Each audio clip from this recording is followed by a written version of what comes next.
que je retiens de tout ça, c'est que c'est en fait la vie de famille, c'est hyper important.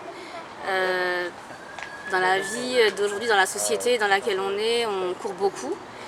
Et en fait, ça a été un moment, ça a été un moment où on a dû se poser en fait. On a été obligés.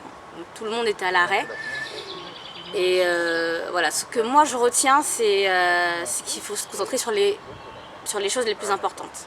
La famille, Dieu avant tout. La prière, parce que ça m'a permis de prier beaucoup plus, d'avoir plus de temps pour prier.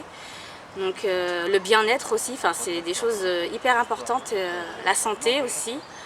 Voilà, nous concentrer vraiment sur les choses qui sont essentielles, quoi, et puis qui plaisent à Dieu surtout, parce qu'à mon avis, courir après le travail, être stressé, voilà, je crois pas que ce soit ce que Dieu demande. Donc, Alors, pour ma part, ce que j'ai retenu, c'est qu'il faut profiter de ses proches, des personnes avec qui on a le plus d'affinité, les personnes de notre entourage, notre famille, ça peut être aussi des amis.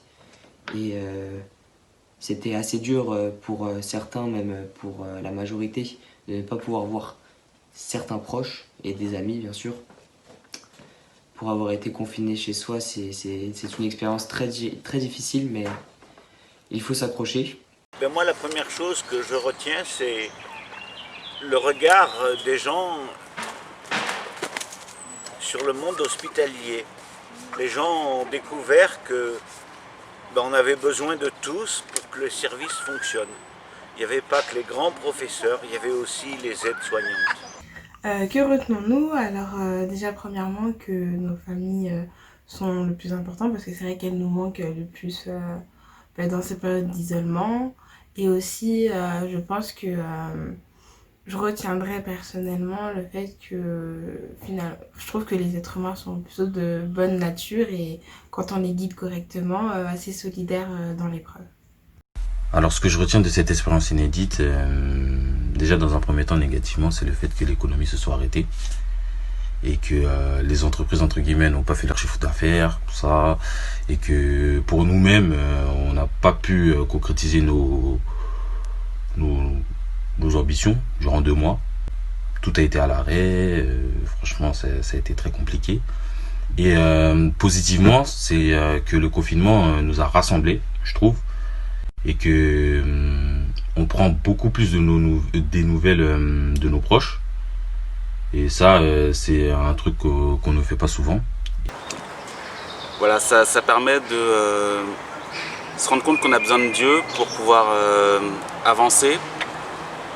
Et d'un temps, de la même manière qu'avec le confinement, on a pu prendre le temps de se recentrer chez nous, et de la même manière, prendre le temps de se recentrer dans notre cœur avec Dieu. Là, on se demande si pendant ce confinement, il y a quand même eu de la joie ou pas. On se prépare à la Pentecôte, la joie de la Pentecôte. Alors c'est vrai qu'on a déjà fait après le carême la joie pascale, un peu chacun chez soi. Alors est-ce qu'il y a quand même eu de la joie pendant ce confinement? Bon déjà, et oui, ça a été plutôt bénéfique pour l'environnement. Il paraît que la qualité de l'air s'est améliorée. Donc ça, c'est peut-être déjà une première nouvelle pour laquelle on peut se réjouir. Et puis pour nous-mêmes aussi, parce que peut-être que pendant ce confinement, on s'est éloigné de choses superficielles pour se rapprocher de choses essentielles. Et ça aussi, ça nous a fait du bien, donc c'est aussi une joie. Peut-être qu'on a vécu dans la douleur, mais dont on peut se réjouir aujourd'hui. Et puis peut-être aussi qu'il y en a qui ont perdu un proche pendant ce confinement, à cause du Covid-19 ou à cause d'autre chose. Moi par exemple, j'ai perdu ma grand-mère il y a quelques jours. Donc voilà, on peut se dire que c'est un moment triste, hein. C'est vrai que les obsèques étaient particulières. Mais on peut aussi se dire que qu'en tant que chrétien, on est dans la joie aussi de notre foi en la résurrection. Et on peut se dire qu'elle l'a bien mérité aussi, cette personne. Elle a bien mérité son paradis. Qu'est-ce que je retiens de cette expérience inédite? C'est l'immense développement des gestes de solidarité, que ce soit envers les soignants, les plus démunis, les personnes âgées, à domicile. J'espère que ces gestes sont les prémices d'autres actions encore plus grandes, car dans certains quartiers, les jeunes se sont beaucoup investis pour le bien des personnes. Maintenant, il faut les épauler, les encourager et à continuer. Durant cette période, par Internet, j'envoyais des documents de CE2 aux enfants de CE2 pour qu'ils puissent, avec leurs parents, d'une façon ludique, continuer l'année que nous avions commencée. Ce qui renforçait les liens avec eux.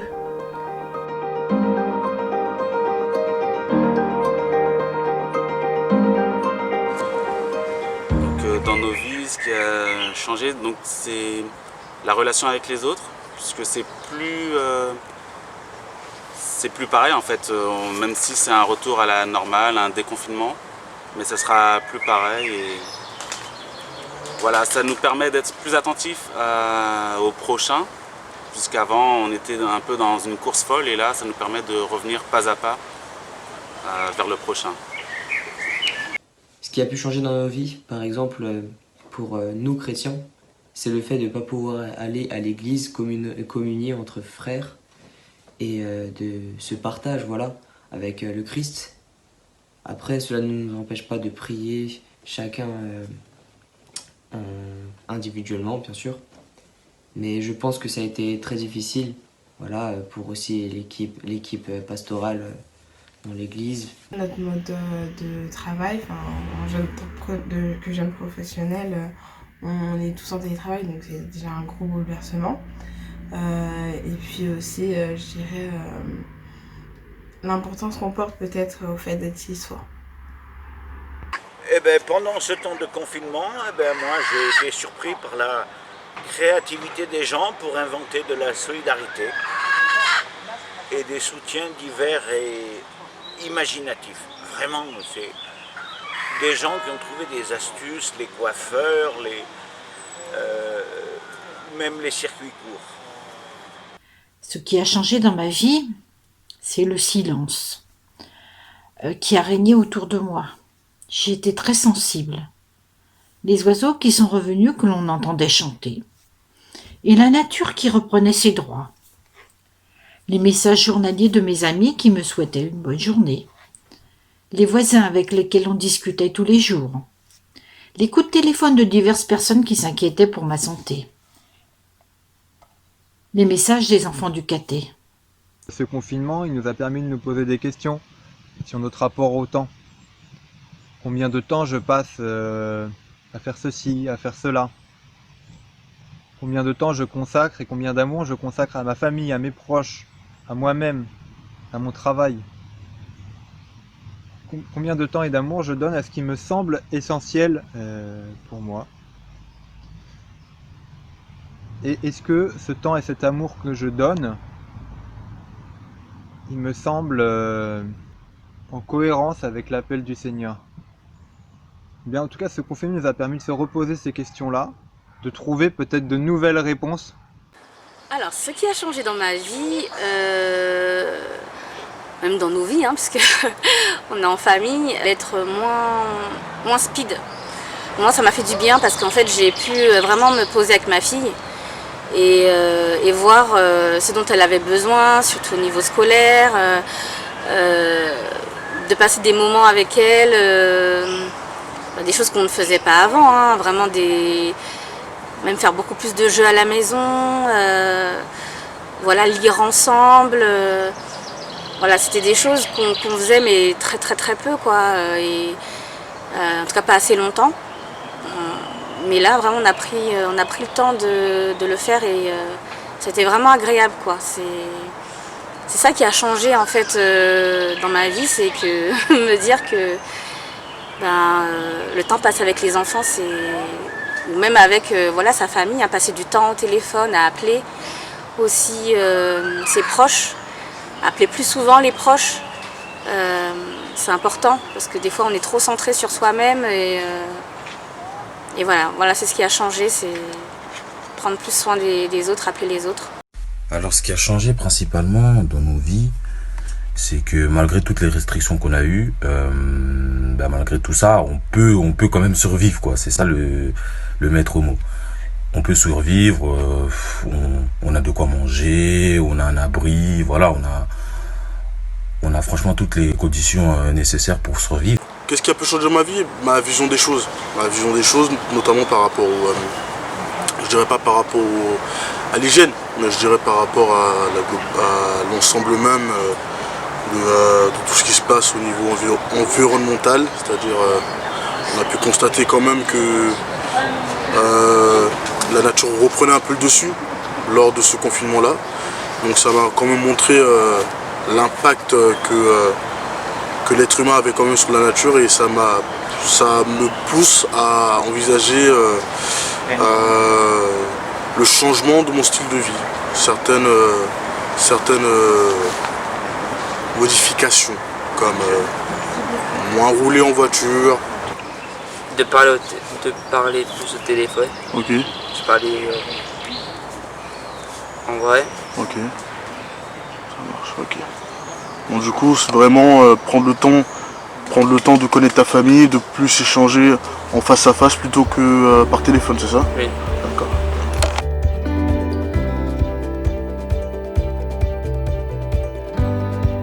Ce qui a été parfois difficile, je pense, et je reviens encore sur ça, c'est le fait de ne pas pouvoir voir ses proches, ses amis, être confiné chez soi, surtout de ne pas pouvoir sortir, prendre l'air quelquefois.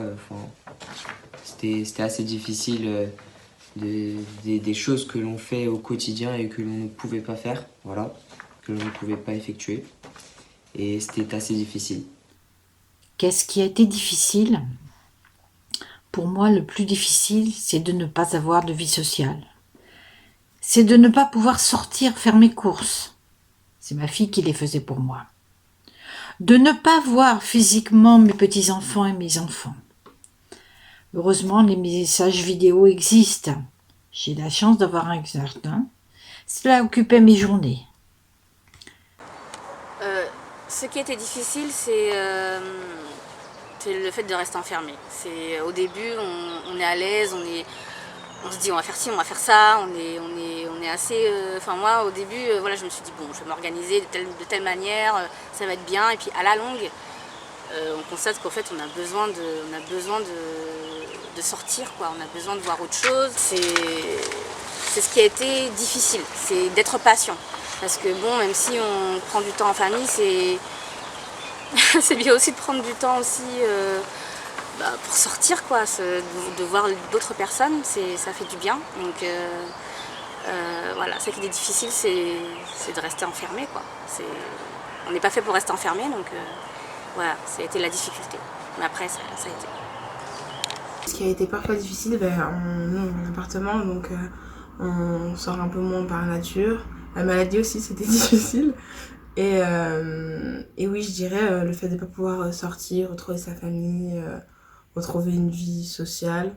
Et puis l'inquiétude aussi, voir les gens inquiets autour de nous, ça a pu être difficile, mais on s'en est bien sorti.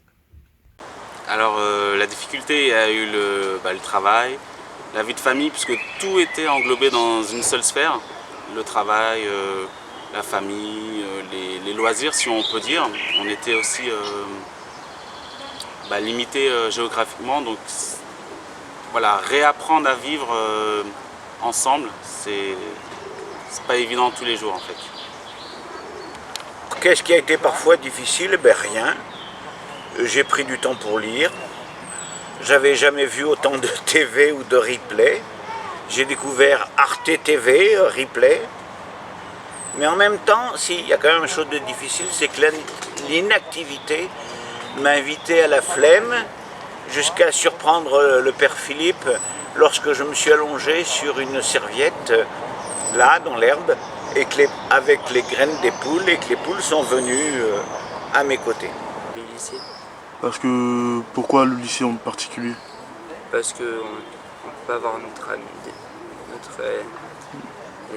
les amis, tout ça. D'accord. C'est vraiment le manque de tes amis? Ouais. D'accord. Ok. Alors, en toute honnêteté, le plus difficile, ça a été vraiment de sortir.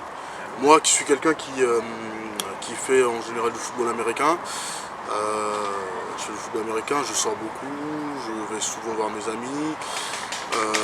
Voilà, c'est le plus dur vraiment, ça a été, on va dire, de rester enfermé pendant plus de 50 jours. Mais en soi, c'était pas si mal que ça. Parce qu'après, on pouvait quand même sortir de temps en temps pour prendre l'air, faire un peu de sport. Mais c'est vrai que parfois, il y a ce caractère même de pouvoir sortir, aller faire un pique-nique avec ce beau temps-là, qui a peut-être un peu manqué. Et j'espère en tout cas qu'on pourra le rattraper en gardant les mesures de sécurité, bien sûr.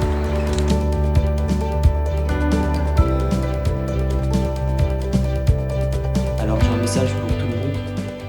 Donc le message que j'aimerais transmettre, c'est à tout le monde, que ce soit les adultes, les jeunes, voilà.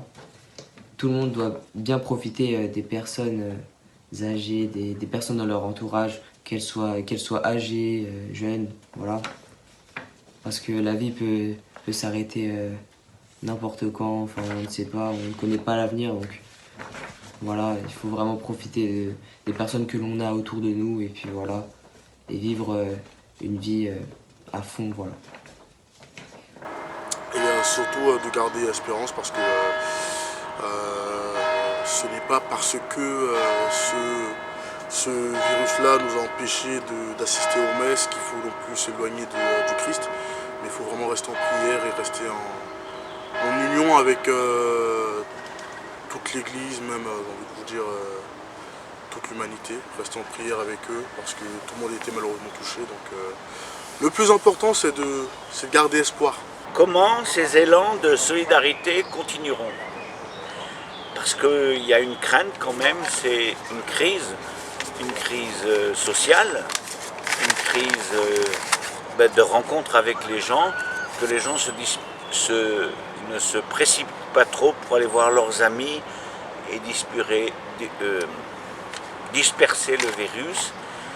Mais il y a des gens qui vont être sur le carreau, et ça, moi, c'est ma crainte. Et comment nous, Église catholique, on sera là. J'ai un message d'espoir à diffuser. Les animaux nous ont prouvé dans le monde que le monde est beau. Continuons à en prendre soin. Respectons les gestes barrières pour que nous puissions retrouver le monde que Dieu nous a confié en parfait état. Et un message pour l'avenir, je dirais que les Français maintenant feront beaucoup plus attention à leur hygiène, parce que la majorité des Français, et l'hygiène, c'est pas trop ça, voilà, et que malgré toutes les restrictions qu'on a pu avoir, je me répète, mais c'est important, on peut malgré tout survivre, et ça c'est une très bonne chose, voilà. Et cela encouragera les gens à beaucoup moins sortir pour rien, à rester davantage chez soi. Et puis voilà, tout simplement. Alors, donc de la même manière qu'on a eu le temps de réfléchir et essayer de se recentrer dans la foi, se dire qu'il y a toujours de l'espoir, tant qu'il y a de la vie, il y a de l'espoir. Et Dieu, il fait des miracles, donc on est confiant pour l'avenir. J'espère à l'avenir, le confinement, non, le coronavirus, il s'arrêtera. Toujours faire confiance à Dieu déjà, faire confiance à sa famille aussi, je dirais, et puis se protéger au maximum, valoriser le plus possible le fait de passer du temps en famille et à l'intérieur, et oui, protéger l'environnement, très important. En cette période, on a vu des belles images de la nature, et ce serait intéressant de pouvoir les conserver. J'espère vraiment qu'on aura compris en fait que le monde c'est pas courir après le travail, le monde c'est pas courir après telle ou telle chose, tel ou tel matériel, c'est pas ça en fait, c'est la santé, c'est prier, c'est prendre du temps en famille, prendre du temps avec ses amis, pour moi c'est ça. Peut-être qu'on a aussi vécu ce confinement comme une retraite spirituelle qui nous a permis de nous recentrer sur nous-mêmes. Le Seigneur nous dit « Tu aimeras ton prochain comme toi-même ». Donc ça veut dire qu'il est aussi important de se poser des questions sur soi-même. Comment je m'aime? Pourquoi je m'aime? Qu'est-ce que j'aime en moi? Et peut-être que ce confinement, ça a été aussi des grâces pour répondre à ces questions. Et puis, tu aimeras ton prochain comme toi-même, c'est aussi une invitation du Seigneur à être au service des autres. Et ce confinement, il nous a permis aussi de faire attention aux autres, de rendre des services. Par exemple, en faisant des courses pour des personnes âgées ou d'autres choses. Tout ce qu'on a pu faire pour les autres pendant ce confinement, c'est des grâces, c'est des joies. C'est des joies qu'on doit vivre et il ne faut pas se priver de les partager car c'est vraiment... Le Seigneur s'est réjoui de cela.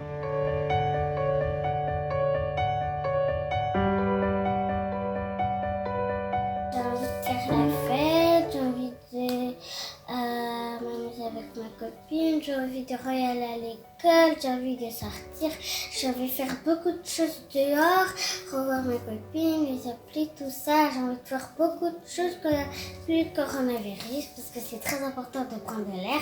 Ça prouve que pendant ce confinement, on a continué d'avancer les uns avec les autres, les uns envers les autres.